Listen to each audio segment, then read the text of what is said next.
Hello,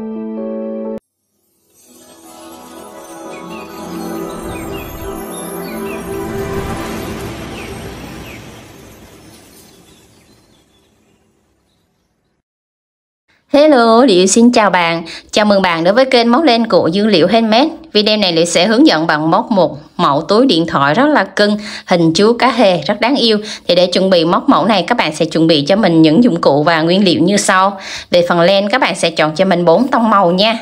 Mình hướng dẫn cho các bạn đó là len miêu cô tông loại 50g. Đó, chuẩn bị 4 tông màu như vậy cho mình. Rồi, kim móc thì các bạn chuẩn bị kim tương ứng với sợi len là được, cỡ kim 2.5mm. Đây, 4/0 thì tương ứng với kim 2.5mm hoặc kim 3mm nha. Chuẩn bị thêm cho mình một hạt nút để chúng ta kết vào phần túi nè, một cặp mắt size 10 đến 12mm nha. Rồi, một bộ dụng cụ phấn đánh má hồng để chúng ta trang trí cho cái bé cá hề cưng cưng này. Rồi, thì toàn bộ những dụng cụ nguyên liệu Liễu đều có bán ở shop và Liễu để cái link ở dưới bài mô tả. Các bạn kích vào bài mô tả để chọn mua những cái sản phẩm chúng mình vừa hướng dẫn các bạn học móc cái mẫu túi bé bé cưng cưng này nha. Rồi, chúng ta cùng vào phần bài học với Liễu thôi nào. Đầu tiên các bạn lấy sợi len màu xanh ngọc để chúng ta móc phần thân túi nha. Tạo cho mình một nút thắt. Móc lên 19 mũi móc xích. 1 2 3 4 5 6 7 8 9 10 11 12 13 14 15 16 17 18 19. Rồi 19 mũi móc xích. Bắt đầu ngoắt sợi len, mình bỏ trong móc. Trong móc mà chúng ta có cái cây kim này là mình không tính nha, mình bỏ trong móc thứ nhất, thứ hai, đâm kim vào trong móc thứ ba này cho mình một mũi nửa kép. Mũi nửa kép này nó sẽ có chiều cao tương đương bằng 2 mũi móc xích nha. Rồi cho qua len, ngoắt sợi len, đâm kim tại cái trong móc mình vừa móc đó luôn, một mũi nửa kép nữa là một trong móc mình sẽ móc 2 mũi nha. Chân đầu tiên mình móc 2 mũi. Rồi bắt đầu chúng ta sẽ móc liên tiếp mỗi trong móc một mũi nửa kép ở các chân còn lại cho đến chân cuối cùng là mình chừa lại chân cuối cùng nha.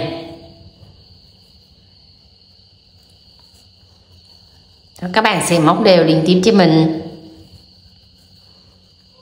các mũi nửa kép như vậy cho đến chân cuối nha.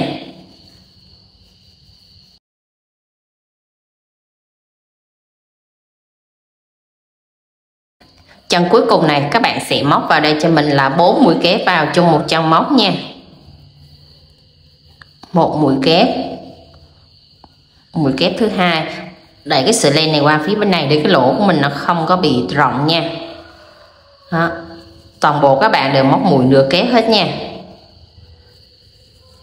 Rồi mũi nửa kép thứ ba, mũi nửa kép thứ tư. Rồi xong 4 mũi nửa kép vào chung một chân móc rồi thì các bạn sẽ móc tiếp 15 mũi nửa kép ở 15 chân móc ở mép bên trái này, và bắt đầu chúng ta sẽ nẹp sợi len ngắn này đi vào trong chân móc luôn.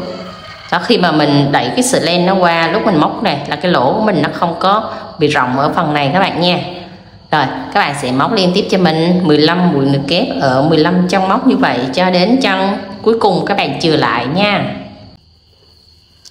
Rồi mình đã móc đến chân gần cuối, còn lại một chân cuối này các bạn sẽ móc vào đây 2 mũi nửa kép nữa, là chúng ta sẽ có tổng là ở mỗi góc là 4 mũi nửa kép nha. Rồi mình sẽ kết hàng bằng một mũi dời vào chân móc đầu tiên của mũi nửa kép, tức là tính là mũi xích thứ nhất, mũi xích thứ hai thì các bạn sẽ đâm kim vào cái mũi thứ ba đó nha. 2 mũi móc xích lên là mình không tính nha. Đó, siết chặt lại và lộn cái phần mặt trái nó vào trong và mặt phải này thuận này nó sẽ quay ra bên ngoài. Kết thúc hàng thứ nhất chúng ta sẽ có tổng là 38 chân móc. Bắt đầu lên hàng thứ hai, các bạn móc lên cho mình 1 xích, 2 xích, đâm kim vào trong móc đầu tiên này một mũi nửa kép. Toàn bộ các bạn đều móc mũi nửa kép hết nha, và mũi nửa kép này nó có chiều cao bằng 2 mũi móc xích. Rồi hàng thứ hai này các bạn không tăng mũi nữa, và các bạn sẽ móc đều cho mình là mỗi chân móc một mũi nửa kép. Và kết thúc xong hàng thứ hai, các bạn vẫn giữ nguyên là 38 chân móc. Rồi các bạn sẽ móc đều như vậy là mỗi chân móc một mũi nửa kép. Qua đến cái cạnh này các bạn cũng móc đều như vậy ha. Mình sẽ gặp các bạn sau khi các bạn đến móc đến chân cuối cùng nha. Mình đã móc đến chân cuối cùng. Rồi các bạn cũng kết hàng lại bằng một mũi dời vào chân móc đầu tiên của mũi nửa kép này, tức là một xích thứ nhất bỏ, xích thứ hai bỏ. Các bạn sẽ đâm kim vào cái mũi thứ ba này nha. Rồi kéo móc len qua, kéo qua một mũi dời luôn. Rồi lúc móc thì các bạn cứ thấy là cái phần thuận nó cứ hay ấp vào trong, thì các bạn sẽ bẻ nó ra ngoài như vậy, hoặc là mình móc xong rồi mình bẻ nó ra nha. Đây là kích thước của cái phần đáy của chiếc điện thoại đó, là các bạn sẽ canh đúng vừa cái kích thước này, là ướm chiếc điện thoại vào là cái phần đáy của chúng ta nó vừa vặn nha. Bắt đầu lên hàng thứ ba, các bạn cũng móc tiếp theo cho mình là một xích, hai xích. Rồi tại cái chân đầu tiên các bạn lại móc một mũi nửa kép cho mình. Toàn bộ các bạn đều móc mũi nửa kép cho phần thân túi hết nha. Đó. Hàng thứ hai kết thúc xong là mình có 38 chân móc, thì hàng thứ ba mình cũng móc tương tự như hàng thứ hai vậy, là chúng ta sẽ có là 38 chân móc ở hàng thứ ba nha.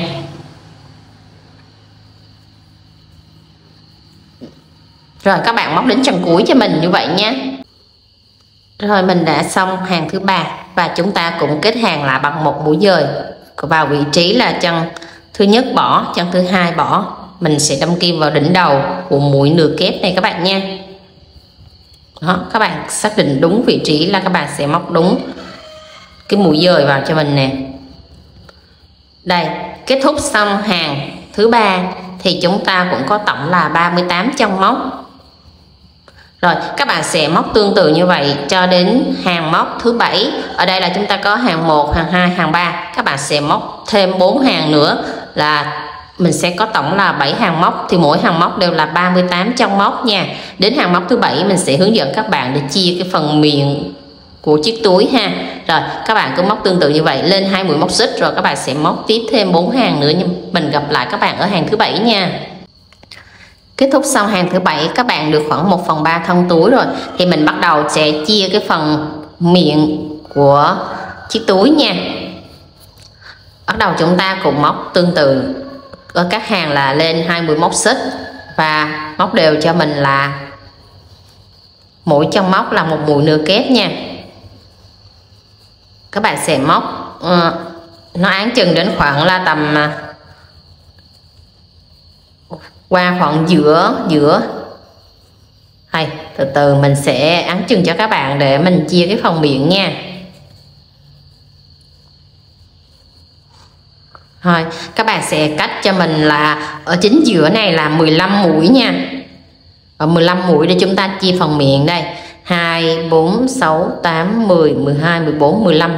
15 mũi để chia phần miệng, thì nó sẽ có từ cái vị trí này đến vị trí này. Đây, các bạn sẽ chia phần miệng của nó là tại vị trí đó nha. Vị trí mình ước lượng cái tay mình đánh dấu đó. Rồi, thì cái tay của các bạn móc là mỗi tay mỗi khác. Tay của mình móc là nó sẽ xéo như vậy này, chứ nó không có thẳng. Đó, cái đường mối nối lúc nào nó cũng sẽ xéo, ít có người móc được thẳng lắm. Rồi, thì tại cái mũi mà mình lên móc xích á, các bạn sẽ móc là 2, 4, 6, 7 mũi nửa kép. Rồi bắt đầu chúng ta sẽ chia cái phần miệng nha. Rồi móc lên cho mình 15 mũi móc xích nè. 1, 2, 3, 4, 5, 6, 7, 8, 9, 10, 11, 12, 13, 14, 15. Xong 15 mũi móc xích rồi thì các bạn sẽ giống nó qua đây. Đó, giống nó qua đây thì cái phần chân móc cuối cùng để mình tiếp xúc nó lại á, thì nó sẽ nằm ở vị trí đây. Đó, đây từ cái tính đến đây là cắt ra 200 mũi này, tính phần mép ra 200 mũi thì các bạn cũng tính cái phần mép bên này cắt ra 200 mũi để cho nó cân nhau nha. Đó, rồi mình sẽ móc xuống tại cái vị trí này, vị trí cách 2 trong mũi ra luôn các bạn, cũng giống như bên này vậy nha. Rồi bắt đầu các bạn sẽ ngoắt sợi len, móc vào đây một mũi nửa kép, cũng tương tự như phía bên kia. Đó, một mũi nửa kép. Đó, và ở phần chính giữa là cách 15 chân mũi nha.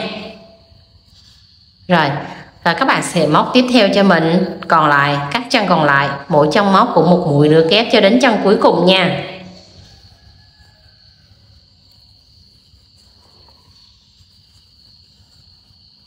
Rồi móc đến chân cuối cho mình như vậy luôn nha. Móc đến chân cuối cùng là chúng ta sẽ có tổng là 16 mũi nửa kép nha. Tính từ cái phần mũi móc xích này nè, các bạn sẽ móc qua tới chân cuối là 16 mũi nửa kép. Rồi mình cũng kết hàng lại tương tự giống như các hàng ở phía dưới. Rồi bắt đầu lên 2 mũi móc xích để chúng ta lên hàng tiếp theo. Rồi móc tiếp theo cho mình mỗi chân móc cũng một mũi nửa kép như vậy. Các bạn móc 7 chân liên tiếp nhau. Đến cái phần mũi móc xích thì chúng ta sẽ dừng lại để mình móc cái phần miệng ra nha. Rồi 2, 4, 6, 7 mũi nửa kép. Rồi bắt đầu tới cái phần miệng này nè. Phần miệng này các bạn sẽ móc vào cũng bằng mũi nửa kép cho mình, nhưng mà mũi nửa kép này thì các bạn sẽ móc ở 1 mét thôi. Đây, lấy 1 mét thôi, còn 1 mét còn lại lát nữa mình sẽ móc cái phần màu hồng vào nha. Đó, mỗi chân móc các bạn cũng móc một mũi nửa kép tương tự như vậy cho mình và móc ở 1 mép len thôi ha. Đó, các bạn sẽ lấy 1 mép len như vậy và móc đều cho mình mỗi chân móc một mũi nửa kép nha. Đó, các bạn móc tổng làm sao thì ở cái hàng thứ 9 này vẫn là 38 chân móc nha. Luôn luôn là 38 chân móc ở tất cả các hàng, nó không có dư mũi nha các bạn. Đó, là các bạn sẽ móc đều như vậy cho đến chân cuối tiếp giáp về bên này cho mình, ở mỗi chân móc là một mũi nửa kép như vậy nha. Rồi mình đã móc xong cái phần mũi móc xích này, thì cái phần mà cong của mũi móc xích này là 15 mũi nửa kép nha. Còn cái phần mà chúng ta móc ở cái đoạn này là 7 cộng 15 là 22 mũi. Rồi thì còn từ cái đoạn này đến cái đoạn chốt cuối này là 16 mũi, nữa là tổng 38 mũi các bạn nha. Đó, rồi bắt đầu chân cuối cùng này mình hạ xuống đây, mình cũng móc mũi nửa kép bình thường như vậy. Rồi các bạn sẽ móc tiếp theo là 16 mũi nửa kép nữa cho đến chân cuối cùng nha. Mình sẽ gặp các bạn sau khi các bạn móc đến chân cuối cùng này nhé. Rồi móc đến chân cuối cùng chúng ta cũng kết hàng lại tương tự như các hàng ở phía dưới vậy nha. Và tới đây là mình đã được nửa chiếc túi rồi nè. Đó, cái phần mà móc mối nối này của mình nó cứ nó xéo xéo như vậy đó. Rồi móc lên hàng thứ 11 các bạn cũng móc 2 mũi móc xích và móc đều là mỗi chân móc một mũi nửa kép, thì chúng ta vẫn móc là 38 chân móc là 38 mũi nửa kép. Các bạn sẽ móc thêm cho mình tổng là 10 hàng nữa, là chiếc túi của mình nó có chiều dài là 20 hàng móc nha. Thì các bạn sẽ canh chỉnh cho đúng theo cái chiếc điện thoại của mình để cho nó vừa có chiều cao của hàng móc. Rồi thì các bạn sẽ móc tiếp theo đó, mỗi chân móc một mũi nửa kép thôi chứ không có chia mũi, không có tăng mũi gì nữa hết ha. Rồi thì các bạn sẽ móc cho mình tổng là 20 hàng móc nha. Mình sẽ gặp các bạn sau khi các bạn móc xong đến hàng móc thứ 20 và vẫn giữ nguyên là 38 chân móc nha. Rồi mình đã móc xong đến hàng thứ 20 thì chúng ta sẽ đo cái thành phẩm xem mình đã kích cỡ đã đủ chưa nha. Rồi chiều dài túi của mình là 7 cm. Rồi và chiều ngang của nó là khoảng 9,5 cm. Đó là nó sẽ vừa với tất cả các cái cỡ điện thoại. Nếu các bạn móc chặt tay hay lỏng tay thì các bạn cứ lấy cái điện thoại mình, các bạn ướm thử ra rồi mình hãy cắt len nha. Đó là tùy cái sợi len và mũi móc của các bạn. Đây, như chiếc túi điện thoại của mình là mình để vô là nó vừa vặn nè. Nó vừa giáp với cái mí và nó không có bị lồi ra, là nó rất là vừa ha. Rồi, thế là mình đã kết thúc len ở hàng móc thứ 20 nha. Rồi, bắt đầu các bạn sẽ cắt len ở hàng 20 này cho mình.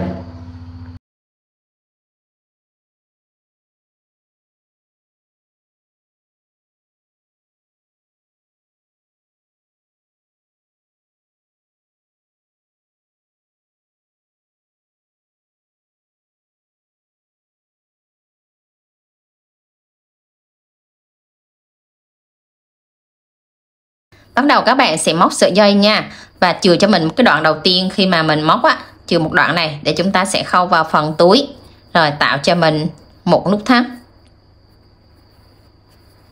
Đó, chừa cái sợi dây ngắn này lại cho mình, đó, lát mình khâu nha. Rồi móc lên cho mình 3 mũi móc xích, và cái mũi móc xích này các bạn phải móc lỏng tay ở cho cái sợi dây của mình nó nở nha.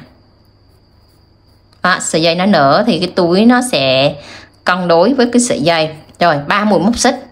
Bắt đầu các bạn sẽ đâm kim vào cái mũi móc xích đầu tiên này, móc lên cho mình một mũi đơn. Đó, mình luôn luôn móc lỏng tay đó các bạn, để cho nó dễ thấy cái mũi móc nha.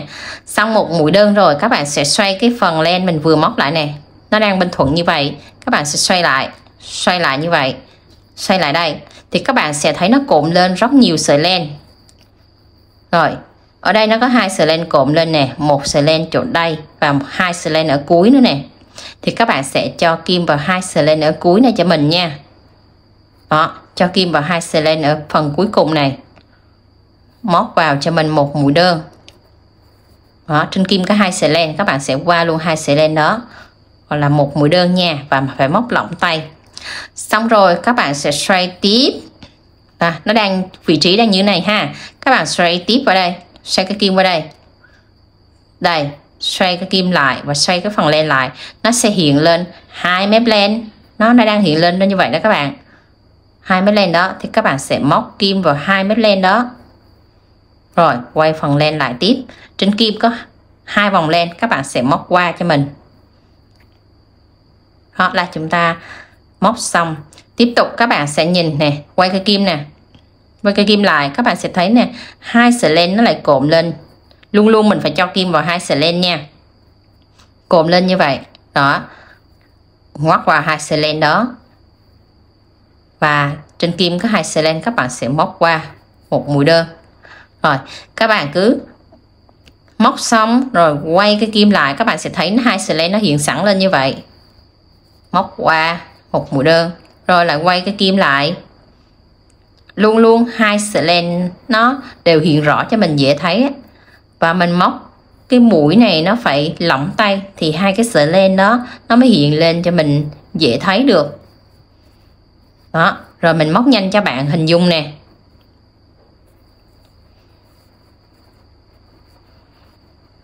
Đó, các bạn cứ quay qua móc một mũi đơn, rồi quay kim về móc một mũi đơn. Đó, cứ nó xoay tròn đều sợi xích của mình như vậy đó các bạn nha. Đó, 2 mặt nó đều tròn hết. Rồi các bạn sẽ móc cho mình một đoạn sợi dây có chiều dài cỡ tầm 100 cm, rồi chúng ta sẽ dừng lại nha. Rồi mình đã móc xong sợi dây có chiều dài khoảng tầm là 100 cm rồi. Thì ở chân cuối cùng này các bạn sẽ chốt lên cho mình nha, móc lên một mũi móc xích nữa, siết chặt và cắt cho mình chừa cái chiều dài của cái sợi cắt á, khoảng là 20 cm nha, để cái sợi dây này mình sẽ khâu vào trong chiếc túi nè. Đó, 2 sợi dây chúng ta khâu vào trong túi nha. Đến mình móc phần miệng của bé cá hề nha. Rồi đầu tiên các bạn sẽ cho kim vào một chân móc bất kỳ, đưa cái sợi len màu hồng vào,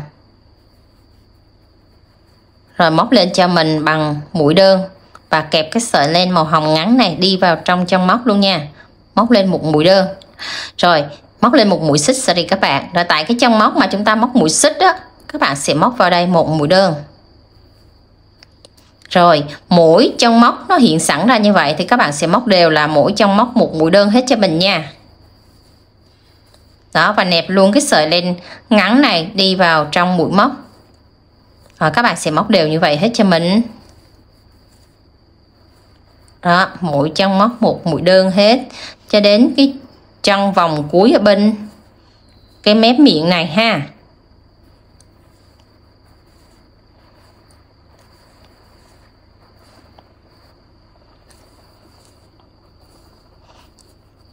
Rồi móc xoay vòng tròn hết luôn các bạn ha. Cái chỗ mà lúc nãy mình chừa sợi len đó, giờ các bạn sẽ móc xoay tròn hết. Rồi qua tới góc bên này nè các bạn. Qua góc đây. Đây, các bạn sẽ móc 2 mũi đơn vào tại cái góc này nha. Đó, 1 mũi đơn rồi. 1 mũi đơn nó nằm tại cái góc đây. Là 2 mũi đơn. Một cây chữ T đó là 1 mũi nửa kép đó, các bạn sẽ móc 2 mũi đơn. Rồi quay lại ở trên mép trên này, các bạn sẽ móc đều mỗi trong móc 1 mũi đơn cho mình nữa. Đó, mỗi trong móc 1 mũi đơn, móc đều cho đến chân cuối này. Chân cuối này các bạn lại móc 2 mũi đơn vào chung một chân cuối này nha. Rồi mình đã móc đến mép cuối rồi nè. Hàng đầu tiên này mình móc 15 mũi đơn và hàng dài này mình móc 15 mũi đơn. Hai góc này là 2 mũi đơn, hai góc này là 2 mũi đơn nữa, thì chúng ta sẽ có tổng là 15 cộng 15 là 30, cộng với 4 nữa là chúng ta có 34 mũi đơn nha. Rồi nhớ là các bạn phải đếm đủ cho mình đó, các bạn đừng bỏ sót cái mũi đơn nào hết nha. Rồi tại cái góc này các bạn sẽ móc 2 mũi đơn vào đây, 2 mũi đơn vào cái góc này nha. Rồi mình kết hàng lại bằng 1 mũi dời vào trong móc của mũi đơn đầu tiên này, kéo lên qua. Đó là mình đã xong cái phần viền đầu tiên của cái miệng này. Bắt đầu lên hàng thứ hai, các bạn móc cho mình 1 mũi móc xích và tại chân đầu tiên này cũng móc 1 mũi đơn. Rồi ở hàng thứ hai này chúng ta sẽ móc đều là mỗi trong móc 1 mũi đơn đã hiện sẵn ra hết rồi. Đó, các bạn cứ móc đều trên cái trong móc màu hồng đó cho mình là 34 mũi đơn ở 34 trong móc như vậy đó. Các bạn cứ móc đều cho đến chân cuối cho mình nha. Đó, đều từ vòng này sang vòng này luôn, đều mỗi chân như vậy. Rồi mình đã móc đến chân cuối của hàng thứ hai và mình cũng kết hàng lại tương tự giống như hàng thứ nhất vậy nha, bằng 1 mũi dời vào trong móc đầu tiên của mũi đơn, siết chặt lại. Rồi thì các bạn sẽ móc lên cho mình hàng 3, hàng 4, hàng 5 tương tự giống như hàng thứ hai vậy đó. Các bạn cũng lên 1 mũi móc xích và móc tại chân đầu tiên này 1 mũi đơn và móc đều 34 mũi đơn ở 34 trong móc. Từ hàng thứ 3, 4, 5 là các bạn đều móc chung một công thức như vậy nha. Mình sẽ gấp các bạn sau khi các bạn móc xong đến hàng thứ 5 nha. Rồi mình đã móc đến hàng thứ 5. Chúng ta cũng kết hàng lại bằng 1 mũi dời vào trong móc đầu tiên của mũi đơn này nha các bạn. Rồi siết chặt lại và móc lên cho mình 1 mũi móc xích nữa, cắt lên.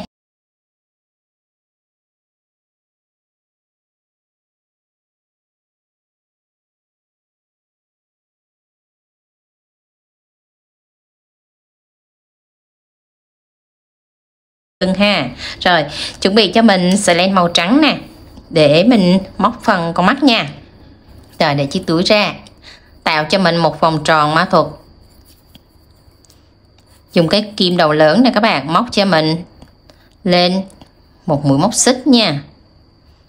Rồi trong cái vòng tròn này các bạn sẽ móc cho mình là 6 mũi đơn. 1 2 3 4 5 6. Siết chặt cái sợi ngắn này lại. Rồi mình cũng kết hàng lại bằng 1 mũi dời vào ngay cái đỉnh đầu của mũi đơn này, kéo lên qua. Mình móc theo kiểu kết hàng nha. Bắt đầu lên hàng thứ hai, móc 1 mũi móc xích, móc vào chân đầu tiên này 2 mũi đơn vào chung một chân móc. Và hàng thứ hai này thì các bạn sẽ móc đều là mỗi chân móc là 2 mũi đơn nha. Thì hàng thứ hai mình sẽ có tổng là 12 mũi đơn. Rồi các bạn theo dõi không kịp thì cứ nhìn công thức trên màn hình nha. Đó, mỗi chân móc chúng ta móc đều là 2 mũi đơn ha. Rồi móc đến chân cuối cho mình tổng là 12 mũi đơn.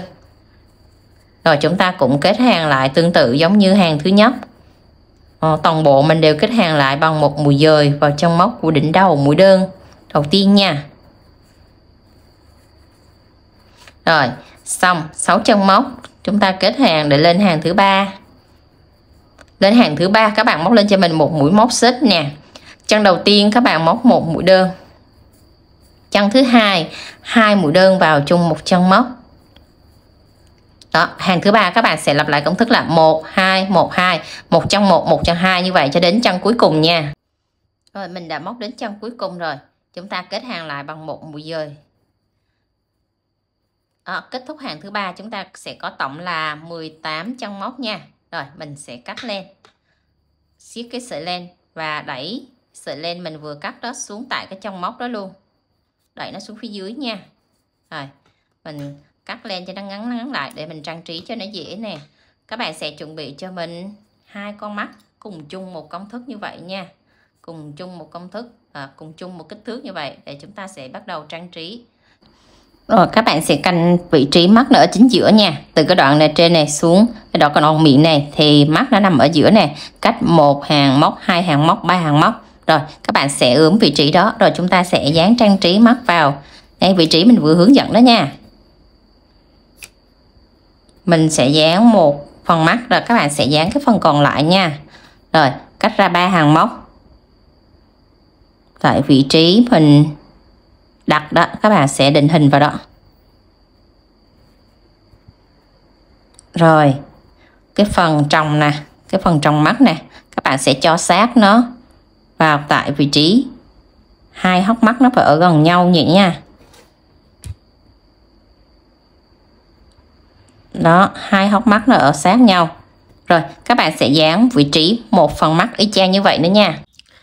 Bây giờ mình sẽ làm từ cái phần dây để chúng ta làm phần gài nút đó các bạn. Rồi các bạn sẽ canh ở giữa của 2 con mắt nè, mình giống thẳng lên đây ở chân giữa này, và các bạn sẽ móc một mép bên trong nha. Đây, một mép bên trong thôi, còn mép bên ngoài để mình chừa lại, mình móc cái phần vây.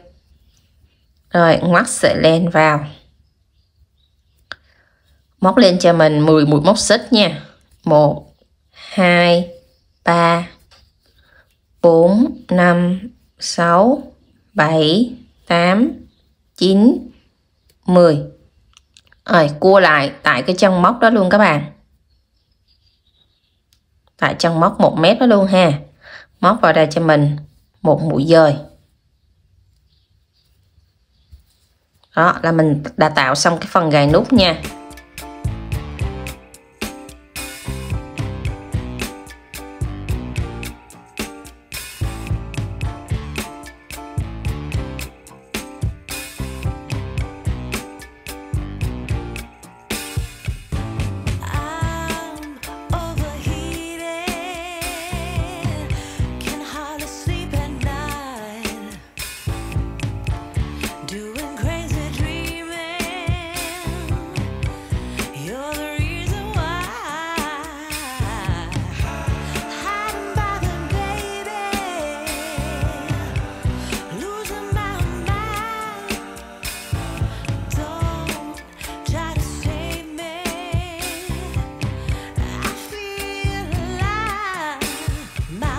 Mình móc tới phần vây cá, các bạn sẽ bẹp chiếc túi lại và tính nè, cách từ bên mép nè, cách vô 6 chân móc nè. 1 2 3 4 5 6. Chúng ta sẽ móc ở chân thứ 7 nha. Rồi từ chân thứ 7 này các bạn sẽ móc vào và lấy cho mình cái sợi len màu xanh dương á, để chúng ta móc phần vây. Rồi móc lên cho mình 3 mũi móc xích. 1 2 3. Rồi ngoắt sợi len 2 vòng để chúng ta móc mũi kép đôi. Rồi đâm tại kim mà chúng ta lên mũi móc xích đó luôn. Móc vào đây cho mình một mũi kép đôi. Rồi ngoắt sợi len 2 vòng, móc tiếp ở chân thứ 2 một mũi kép đôi và kẹp cái sợi len thừa mình đi vào trong mũi móc luôn nha. Rồi mũi kép đôi thứ 3,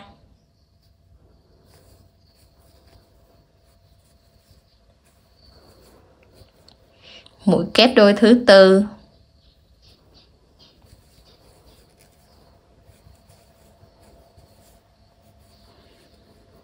đó. Rồi mũi kép đôi thứ 5. Rồi mũi kép đôi thứ 5 là các bạn sẽ đâm kim vào tại cái vị trí mà chúng ta móc cái sợi dây để mình làm khoen gài nút luôn đó các bạn. Rồi, xong 5 mũi kép rồi, các bạn sẽ móc xuống cho mình 1 2 3, 3 mũi móc xích nha, hạ xuống tại cái chân móc mũi kép mình vừa móc đó, móc cho mình một mũi dời. Đó là toàn bộ cái vây của mình đều móc 5 mũi kép đôi hết, hạ xuống 3 mũi móc xích và lên 3 mũi móc xích. Bắt đầu các bạn sẽ qua tiếp tới cái vây nhỏ này. Cái vây nhỏ các bạn sẽ móc lên cho mình 1 xích, 2 xích, móc ở chân đầu tiên này. Chân đầu tiên là cách cái chân mà chúng ta lên xích đó nha. 1 mũi kép đơn. Rồi, chân thứ hai 1 mũi kép đơn. Chân thứ ba 1 mũi kép đơn. Đó, 3 chân liên tiếp như vậy ha các bạn nha. Rồi các bạn sẽ móc 1 xích, 2 xích, hạ xuống tại cái chân mũi kép đơn đó, móc cho mình một mũi dời, siết chặt lại. Rồi các bạn sẽ thấy nó nằm vừa chính giữa của chiếc túi rồi ha. Chúng ta sẽ cắt len nha. Rồi đẩy cái sợi len mình vừa cắt đó xuống phía dưới chân móc, siết chặt lại, đẩy xuống phía dưới chân móc. Rồi các bạn sẽ dùng kim khâu len để giấu cái đoạn mình vừa cắt này, giấu vào trong cái phần vây đó các bạn nha. Rồi còn cái sợi mình đi vào trong chân móc này, các bạn sẽ rút chặt lại. Đó, rút chặt lại rồi mình cắt len là mình đã xong cái phần vây ở trên đỉnh đầu nha. Mình móc tới phần vây ở hai bên nha. Phần vây ở hai bên các bạn sẽ móc nó nằm ở chính giữa này nè. Đó, chính giữa 3 mũi nửa kép đây. Thì các bạn sẽ bắt đầu đâm kim vào một mép len này. Đó, móc lên cho mình cái phần vây đầu tiên, móc 3 mũi móc xích, 1 2 3.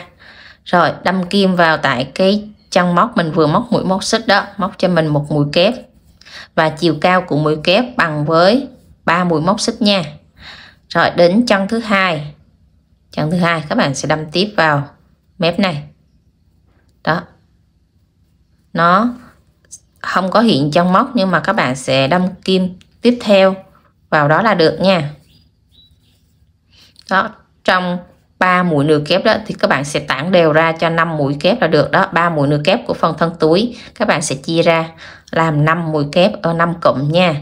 Rồi tới mũi kép thứ ba các bạn cứ đâm kim vào một cái chỗ bất kỳ đó là được. Đó, rồi tới mũi kép thứ tư.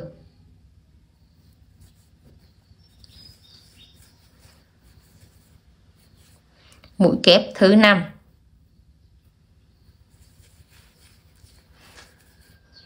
Rồi các bạn sẽ tản đều 5 mũi kép ra như vậy ha. Rồi mình hạ xuống 1 xích, 2 xích, 3 xích, đâm kim vào tại cái chân mà chúng ta móc mũi xích cuối cùng đó. Mũi kép cuối cùng đó đây này các bạn. Móc cho mình một mũi dời, siết chặt và cắt len. Rồi cái phần sợi len này các bạn cũng giấu vào trong cái phần vây nha. Và cái sợi len ngắn này nè, sợi len ngắn mình đi vào trong mũi móc đó, các bạn sẽ cầm sợi đó các bạn siết chặt lại. Đó, khi các bạn siết chặt lại thì cái phần vây của mình nó tự động nó sẽ bo lại như vậy nè, mà nó vẫn còn cong lên nữa đó các bạn. Đó, vừa bo mà vừa cong nữa. Rồi nhớ là cái khâu này là các bạn phải siết chặt nha, siết chặt lại đó, các bạn cắt lên cái sợi ngắn đi. Rồi đến cái phần vây bên này các bạn cũng móc tương tự như vậy cho mình nha. Là bắt đầu móc từ cái chân này qua. Đó, cũng 3 mét, 3 mũi như vậy, 3 mũi nửa kép như vậy các bạn sẽ móc xuống và tản đều cho mình 5 mũi kép qua nha. Rồi cho kim vào, móc lên 1 xích, 2 xích, 3 xích. Rồi móc tại cái chân mà chúng ta vừa lên mũi móc xích đó, móc vào một mũi kép. Rồi tiếp tục tới chân thứ hai, móc một mũi kép. Chân thứ ba một mũi kép. Đó, các bạn cứ đâm tản đều ra như cái mép bên kia vậy nha. Chân thứ tư một mũi kép. Chân thứ năm một mũi kép.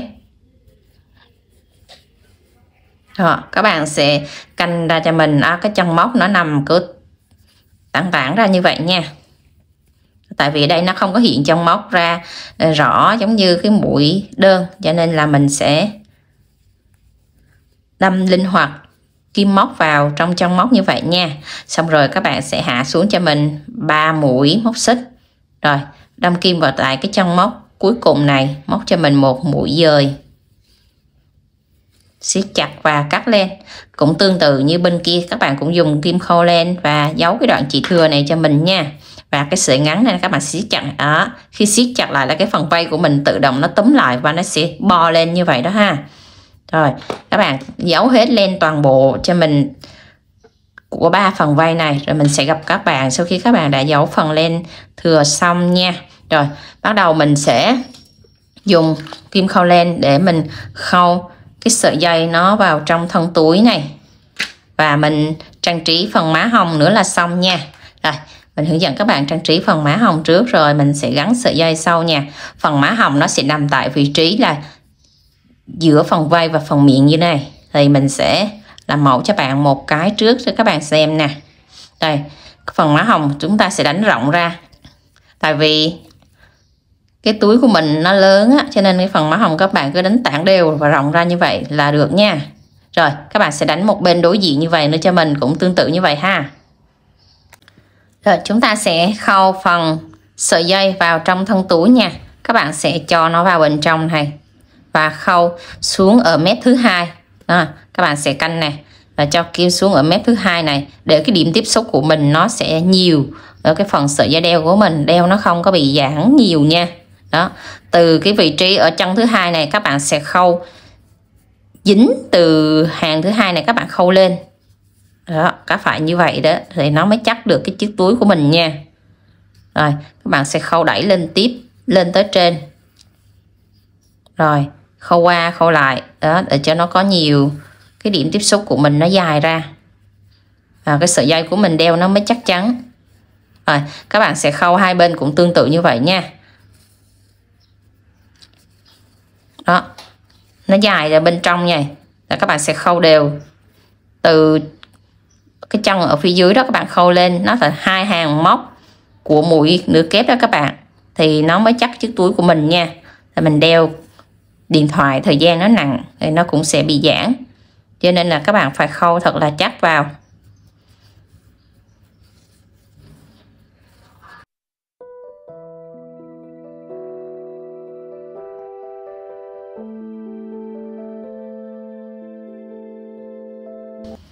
Rồi mình cho thành phẩm vào nè, rất là cưng các bạn ha. Rồi mình chúc các bạn móc thành công nha. Nếu có thắc mắc gì cứ để lại bình luận bên dưới, Liệu sẽ trả lời cho các bạn trong thời gian sớm nhất để các bạn hoàn thành cái mẫu túi đựng điện thoại cute mini này nha. Bye bye, hẹn gặp lại.